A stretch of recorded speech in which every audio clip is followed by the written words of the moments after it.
Pick up গাড়িটার পাশা দিয়ে bomb বোমায় কতগুলো কালা ধোঁয়া বাইরিয়া পুরো এলাকাটা অন্ধকার হয়ে গেল গা, সাদা গাড়িটা পুরো কালা হয়ে গেল গা। সবাই চিল্লি লাগাইছে, গাড়ি হরাইতে কইতাছে। এখন গাড়ি স্টার্ট দিয়ে স্টার্ট হয় না, কিক দিয়ে স্টার্ট হয় না, ঠেলা দিয়ে ধাক্কা দিয়ে স্টার্ট হয় না। এখন যাও মেয়ে, কি হয়েছে?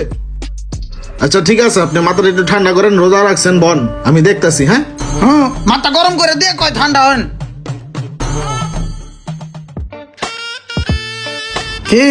কি সেটার আদর লাগে না এটার কাম কাজ করতে?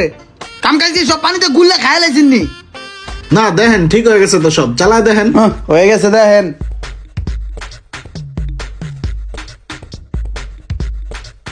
ঠিক আছে ভাই, থাকো তাহলে জায়গা। কোনো একটা দিন গাড়ি ঠিক করে একটা টাকা পয়সা দেওয়া যায় না, আবার কথার বেলা কত বড় বড় কথা কয়। মাঝে মাঝে কেন জানি মনে হয় গরিব হয়ে জন্মগ্রহণ করাটাই একটা অভিশাপ। আজকে যদি কোনো বড় লোক ঘরে জন্মগ্রহণ করতাম তাহলে আর এই দিনটা মনে হয় আমার আসতো না।